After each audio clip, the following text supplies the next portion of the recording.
Hey there everybody, it's Rich here again. Welcome back to another video. In this video, it is a part 4 video on the Toyota Supra. So I just finished working in the house.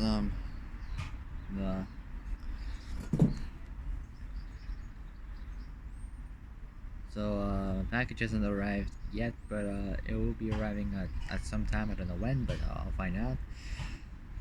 And I don't really know what it is, but it's something for me apparently. I don't know what it is. I don't know what it is, but what I do know is that it's for me. But I just don't know what it is, but it might be something cool. Who knows? So in this video for part 4, I'm still doing the Toyota Supra. So this is gonna take a while, for me to finish all of this. So I got left, how many pages I got?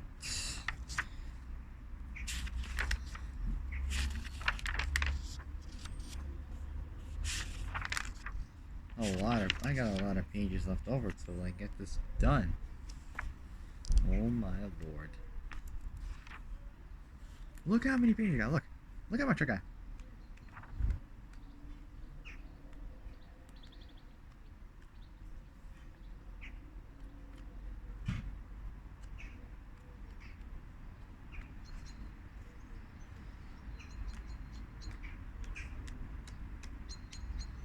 "24 pages left. Oh my god. This is gonna take forever, guys. It's gonna take a while, for me to finish all of this. But let's try to get this done. So, it's part 4, so let's do it. This is the 3rd generation A70 Supra from 1986. So the 1986 Toyota Supra 2-liter GT twin turbo GA70. Now let's do the overview. So its production is from February 1986 to April 1993. Model years from 1986 to 1993 actually. February 1986, April 1993. Model years 1986 to 1993. Assembly is in Japan and Aichi at the Tahara plant from February 1986 to December 1992. Body chassis next. It's related to the Toyota Soarer. It's spelled, I don't know how to pronounce it. It's spelled Soarer Z20. Powertrain engines you can get are the 2-liter 1G. All of these are pretty much like half of these are 2 liters. So I got 4 2-liter engines. I got the first one is a 1G EU inline 6. The other one is a 1G FE inline 6. The other one is a 1G GEU DOHC inline 6, and the other one is a 1G GTE DOHC twin turbo inline 6. And we got a 2.5 liter a 1JZ GTE DOHC twin turbo inline 6. We got a 3-liter 7M-GE DOHC inline 6, and we got a 3-liter 7M-GTE DOHC turbo inline 6. Transmissions are a 5-speed W58 and 5-speed R154 manual, and there's a 4-speed A340E automatic. Dimensions is next. The wheelbase is 2,596 millimeters, 102.2 inches. Length 4,620 millimeters, 181.9 inches. Width, there's 2 versions for these ones. One is 1,690 millimeters, 66.5 inches. So that's like the standard one, I think. I don't know. And 1,760 millimeters, 69.3 inches for the 3-liter edition. Height 1,310 millimeters, 51.6 inches. That's for 1986 to 1988. And then we also got 1,300 millimeters, 51.2 inches from 1989 to 1993. Curb weight 3,219 to 3,616 pounds, 1,460 to 1,640 kilograms for a manual. For automatic, it's 3,483 pounds. And the other one is 3,792 pounds, which is 3,792 pounds. 1,580 to 700 to 1,720 kilos just for automatic. In February 1986, the bonds between the Celica and the Supra were cut. There are now two completely different models. The Celica changed to a front-wheel drive layout using the Toyota T platform associated with the Toyota Corona, while the Supra kept its rear-wheel drive layout. The engine was updated to a more powerful 3-liter inline-six engine rated at 149 kilowatts, 203 PS, 200 horsepower. Plenty of power for a car like this, pretty good. And for a car that's light. Although initially only available with naturally aspirated engines, a turbocharged version was added. In the 1987 model year. The Supra was now mechanically related to the Soarer. All Japanese market models with the various versions of the 2-liter engine were slightly narrow overall so as to be in compliance with JGDR, Japanese government dimension regulations, so that Japanese buyers weren't liable for yearly taxes for driving a larger car. The new engine used in the A70 Supra, the Toyota 7M-GE, was the flagship engine of Toyota's Armory. Both versions of the engine contained 4 valves per cylinder and dual overhead cams.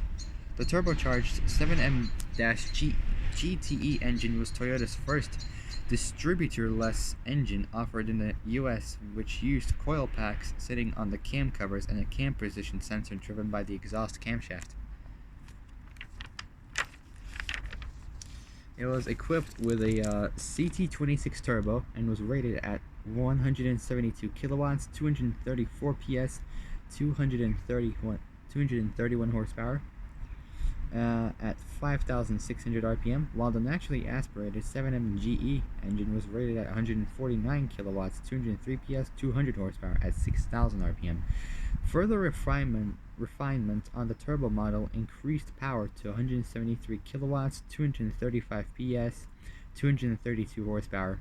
So they increased a horsepower by 1 horsepower more. At 5,600 RPM, and 254 pound-feet of torque, which is 344 newton-meters of torque at 3,200 RPM in 1989. This was mostly due to a redesign of the wastegate. All models use the same tire size of 225/50 R16s on 16 by 7-inch wheels. Spare tires were fully sized but on steel wheels. The naturally aspirated model came standard with the W58 manual gearbox. The turbocharged models included the R154 manual gearbox. Both were available with the optional 4-speed A340E automatic gearbox. The third generation of the Supra represented an armory of new technology. In 1986, options available for the Supra included a 3-channel ABS and TEMS, Toyota Electronic Modulated Suspension, which gave the driver 2 settings which affected the damper rates. A third was automatically activated at wide open throttle, hard braking, and high-speed maneuvering. ACIS, Acoustic Control Induction System, a method of controlling air compression pulses inside the intake piping to increase power, was also a part of the 7MGE's technological armory. All models were fitted with double wishbone suspension front and rear. A targa top was offered in all model years, along with a metal power sliding sunroof, which was added in 1991. Production numbers of the GA70, MA70, and the JZ or JZA70 Supra was estimated at 241,471 units. So that's how many cars they produced. Next we got 1986 and a half, so that's like the middle of 1986. The third generation of the Supra was introduced in February 1986 as a standalone model, officially being separate from the Celica. Whereas the Celica became a front-wheel drive sports coupe, the Supra retained its image as a rear-wheel drive sports/GT car. The new Supra was continued to move upscale and become a showcase for Toyota's technology. The Supra was powered by a 3-liter DOHC inline 6-cylinder engine rated at 149 kilowatts, 203 PS, 200 horsepower. Notable features included an electronically controlled independent suspension called the TEMS, Toyota Electronic Modulated Suspension, and a removable sports roof panel, which is basically a target top. Next up, we got 1987. An A70 Supra Turbo was introduced in 1987. The intercooled turbocharged version of the 3-liter inline 6 boosted power to 172 kilowatts, 234 PS, 231 horsepower, and 240 pound-feet, 325 newton-meters of torque. The engine, designated as 7M-GTE, was one of the first distributorless mass production engines in the US. This was accomplished with 3 coils being shared using the wasted spark system. The turbo model also included an engine oil cooler and an integrated rear wing. The sports package, which was standard on the turbo and optional on the base model, included a limited slip differential, or short for LSD, TEMS, Toyota Electronic Modulated Suspension, and headlight washers. A new 4-channel ABS system was optional on both models. In 1987, a new beige/tan color combination was implemented, and only 1,000 cars were produced with this scheme. Toyota installed its VIT variable induction technology into the DOHC twin-turbocharged 1G-GTE engine called T-VIS Toyota Variable Induction System, and also included it into the 7M GTE engine as well. So next up we got 1988. Changes for the 1988 model year were nominal, with the exception of the discontinuation of two-toned brown exterior paint, which was kind of like weird. Like they discontinued like the colors. I don't know. The wing-mounted brake light changed from a square to a trapezoid shape. Kind of looks weird, but that's how they do it apparently. I don't know. Seat pattern was changed from squares to lines, and foil on climate control and switchgear changed from light to dark gray. Japanese buyers could select from 6. Yes, I was gonna do 2, but no, 6. 6 different trim packages, starting with the top level 3. I can't even talk. 3-liter GT Turbo Limited with the 7M-GTEU engine, followed by the 3-liter GT Turbo, GT Twin Turbo, with the 1G-GTEU DOHC 2-liter engine, the GT with the 2-liter DOHC 1G-GEU engine, the G with the 1G-EU engine, and the S with the 1G-EU engine as the base model. All Japanese models came with either a 5-speed manual gearbox or the 4-speed automatic gearbox with ECT-S, except the G and the S, on which the ECT-S wasn't available. Don't even know what that is, but oh well, kind of it might be interesting. In Japan, the 3-liter GT Turbo Limited, the 3-liter GT Turbo, and the GT Twin Turbo were installed standard with a digital instrument panel. The 3-liter models came with an AM/FM cassette stereo with an integrated CD player and cruise control. Climate control was also standard on all turbocharged models, and leather interior was only available on the GT Turbo Limited. So let's see how much you got. Next up is 1989. Changes for the 1989 model year include modifications to the wastegate, actuator, feed location, and engine management. Increased power output by 1.5 kilowatts, 2 PS, 2 horsepower on the turbo model. The engine mount and brace were also revised in late 1989. The changes made to the cross member and mounts made to accommodate the 1JZ engine for Japanese models. The protective body molding was also changed by taking away the steel reinforcement. This made the molding lighter and prevented the rusting problem found on the previous year models. The white package, as they call it, was introduced as well, featuring white body molding and white saw blade wheels. Interior choices were limited to blue and burgundy only. Uh, Other than pure cosmetic changes, there was nothing different from other models. All models received rear 3-point seat belts to replace the previous year's 2-point lap belts. New taillights, front bumper with integrated lower grille as opposed to the previous year's detachable grille. Sorry, this one almost flew away. So yeah. Taillights, front bumper with integrated lower grille as opposed to the previous year's detachable grille. Side mirrors, turn signals, upper grills, fog lights, steering wheel, door panels, climate control, window switches, bezels, and the stereo are added. Addition of coat hooks on B-pillar and removal of rear seat pockets round out interior changes. Turbo models received 3-piece rear wing with an integrated LED brake light. 1989 also marked the end of headlight washers in the US and Supra Monitor, an advanced system offered by Toyota able to calculate miles able to be traveled on current tank, ability to check vehicle codes from inside the cabin, among other features.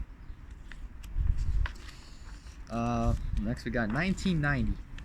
One of the best years. For the 1990 model year, changes included larger protective laminate in front of the rear wheels, lower redline owing to the heavier crank with cylinders 2 and 5 counterbalanced, and redesigned steering wheel with cruise control relocated to a stock on the right side, which is for the US only. In addition to an airbag and airbag indicator light on dashboard for the US only, the left side of the switch panel was also redesigned, which replaced one of the coin slots with the dimmer. Don't even know what that is, but well. The lower dashboard panel became a two-piece design, which was also much heavier than the previous one-piece panel, owing to a change in material. Finally, the memory lever on the steering column was removed. In short, a plethora of the changes for the 1989 and 1990 was the interior. Speaking of the 90s, we got 1991 now. For the 1991 model year, the wheel design was changed to 5-spoke wheels. Well, it was on the 90s anyway. Both models had 16x7 aluminum or aluminium alloy wheels that were fitted with 225 50 16 tires and full-sized spares on steel wheels. Body molding changed in color to better match the exterior. The front Supra emblem was also changed to the current corporate oval Toyota symbol and was used from this model year onwards. The speedometer was also revised and included more lines that were removed in 1989, but still didn't have as many as 1986. 5 to 1988. Well, models so close. Look at that Kachi, guys. There we go. Alright, 5 to 1988 models. New interior colors, namely shadow gray and deep red, were introduced, which marked the end of medium gray, tan, and burgundy. Blue interior became only available on white packages and those with blue paint. Burgundy was replaced with white package only deep red. Every other body color received a shadow gray interior with leather interiors retaining medium gray seats and interior inserts. Front speakers were changed from 3.5 inch to 6.5 inches, and the speaker cover was also enlarged to accommodate them. Beginning in 1991, Toyota began to offer a factory spoiler-style panel sunroof. These sunroofs are now highly sought after and rare since they were introduced in the ending production years of the A70 Supra. Is there any more I could do? There's a few more. 1992 is next. For the 1992 model year, the leather shadow gray interiors received black seats and inserts. Non-turbo models, which is naturally aspirated, lost the option of a targa top and a new optional subwoofer, which was available. Subwoofer equipped Supras did without the rear bins, and wooden floorboard. Instead, rear carpets was molded to the spare tire, and there was a cutout for the woofer housing. Uh, next up, we got the JZA70 and the GA70. The Japanese models of the Supra were given the chassis codes JZA70 and GA70 respectively. The JZA70 had a 2.5 liter, 206 kilowatts, 280 PS, 276 horsepower, parallel twin turbocharged 1JZ-GTE engine, which means like the same power as an R34 GTR and an R32 and R33 version. Yeah, 1JC GTE engine, and the GA70 has a 2-liter, 154 kilowatt, 209 PS, 207 horsepower twin turbocharged 1G GTE and a naturally aspirated 1G GEU engine respectively. Next we got the JZA70-R edition. In addition to the introduction of the JZA70 in 1990, Toyota introduced a special version of the JZA70 with the 1JZ GTE engine known as the 2.5 twin-turbo R model, which is called the JZA70-R. It boasted additional upgrades including lighter sway bars, a larger intercooler, torsion differential, interbred TIN Bilstein sport suspension, I was gonna say shark, but nope. Shadow, dark gray interior trim, a Momo steering wheel, Momo gear knob, Recaro seats, and a Recaro door trim. The wheels were painted charcoal gray, and the front bumper lip featured channeled air ducts for the front brakes. The twin-turbo R introduced a new and exclusive color option in 1992 for the JZA70-R model, known as Jade Mica Gray. Not gray, sorry, green. There we go. Jade Mica Green. Note that this color was also available in Europe. The JZA70-R model is the lightest and fastest model of third generation of the Supra. Next, we got the Turbo A. The Turbo A was Toyota's evolution model for the Group A JTCC Japanese Touring Car Championship all over the world that required a minimum homologation run of 500 units. The Turbo A was manufactured for 2 months during the period of September and October 1988 and was available strictly in Japan. Thus, the term 88 Spec A. Same notable differences between the standard MA70 Supra 3-liter GT and the Turbo A model are both cosmetic and mechanical. The standard CT26 Turbo had a slightly larger inducer and can be identified by a stamped E on the raised casting of the compressor housing. The Turbo A had a 65mm 2.6-inch wide throttle body and accompanied a larger diameter blank crossover pipe instead of the standard 7M-GTE 60mm 2.4-inch throttle body and original 3000 cast pipe. The Turbo A also benefited from a larger volume steel air cleaner instead of the factory plastic unit, as well as thicker roll bars and ventilated brakes all around. Brake rotors, brake discs, same thing. It is the same, but the words are different, that's all. Yeah, so ventilated brakes all around. The fuel management used an MAP system instead of the standard Carbon Vortex Carbon Vortex AFM, there we go. The front nose features an additional Turbo A duct to add airflow to the top area of the intercooler. Also unique was the side decal and rear badging 3.0 GT Turbo A and a black paint job. The color code is 202. All cars came standard with gray leather interior featuring a Momo sourced steering wheel and Momo shifter. It's powered by a 204 kilowatt, 277 PS, 274 horsepower Toyota 7M-GTEU engine. It's important to note that the 7M-GTEU was standard in all Japanese MA70 models and is not unique to the Turbo A. The U designation meant the engine came equipped with a catalytic converter as per Japanese emission laws. Well, as per Japan emission laws.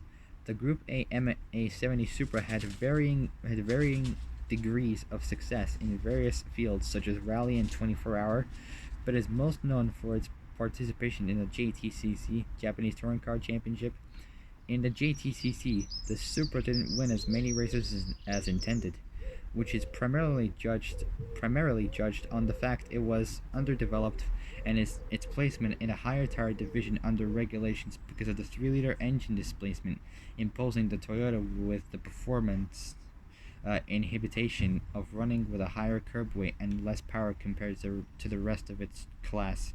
Both the TOMs and SARD teams fared well in results in the JTCC, with the Toms team winning on its debut in 1987 before abruptly ending their JTCC career with the MA70 Group A in 1989.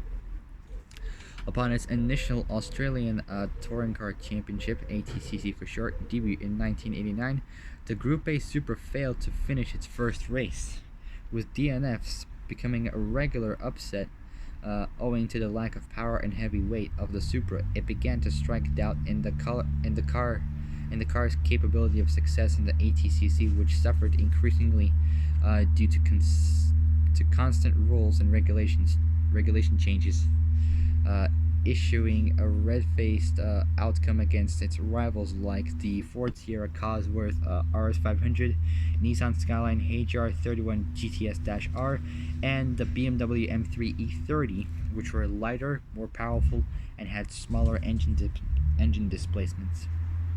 Hopes would further diminish for Toyota in the top division by the introduction of the domineering Nissan Skyline GTR R32 in the JTCC in 1989 and the Australian Touring Car Championship (ATCC for short) in 1990.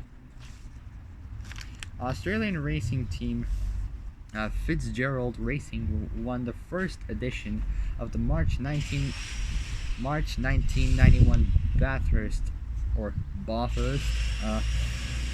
12 hour. Toyota in 1991 would switch to racing the Corolla 11 instead in the lower tire divisions, while many privateer teams soldiered on with the Supra until the Group A Racing's final demise in 1993. Only 11 MA70 Group A cars were built by TRD, Toyota Racing Development, Japan for homologation racing. A few out of many special developed parts that were fitted to the various Group A race cars happened to include a cast magnesium 9-liter oil pan with a matching high-flow oil pump, 282 degree camshafts with 10.88 lift,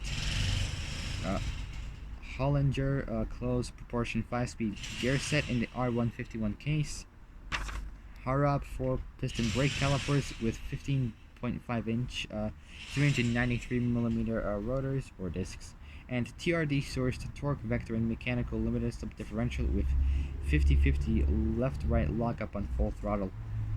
TRD was also responsible for the thick rear anti-squat tram rods, which were integral to the multi-link rear suspension setup to control rear squat under both hard acceleration and launching.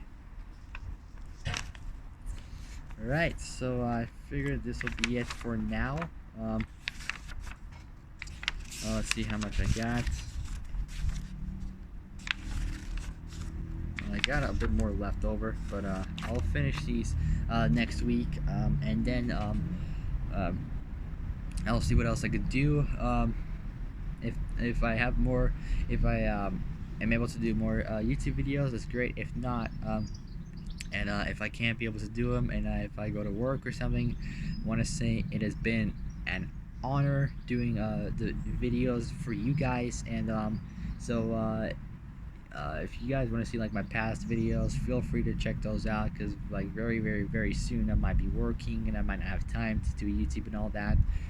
But I'll see what I can do. If I have any time, I might be able to do it. If not, no harm, no foul, no pain, no gain. And if you guys have any suggestions of what I can do for my next videos that I might do, let me know in the comments, and I'll check out your replies, and I might consider like doing them. I don't really know, but I'll find out eventually.